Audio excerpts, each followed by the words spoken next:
पास एक न्यू गायिका है चलिए हमारे पास एक न्यू गायिका आई है। तो गाइस आप हमारी वीडियो में पहली बार देख रहे होंगे तो चलो सुनाते हैं। चलिए। माई के दुआरिया पे हो माई के दुआरिया पे ढोल ढोल गरिया उठा हो माईना उठा हो माईना पहले ढोल भी दूसरा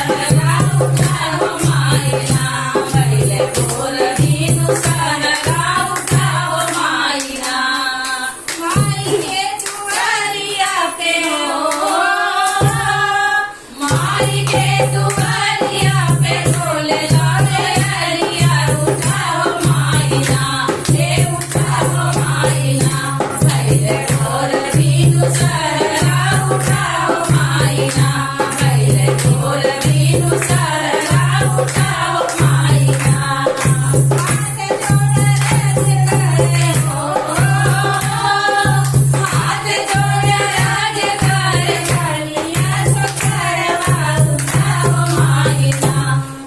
उठा हो माईना होके गजरा बजाइवा उठा हो माईना होके गजरा बजाइवा उठा हो माईना माई के दुआरिया पे हो माई के दुआरिया पे ढोल ढोल गरिया उठा हो माईना उठा हो माईना पहले ढोल भी दूसरा उठा हो माईना पहले ढोल भी दूसरा उठा हो माईना हाथ जोड़ राज करे हो हाथ जोड़ राज करे सुखरवा उठा हो माईना उठा हो माईना पहले ढोलिया सुनरिया उठा हो माईना ढोलिया सुनरिया उठा हो माईना माई के दुआरिया पे हो माई के दुआरिया पे ढोल गरिया उठा हो माईना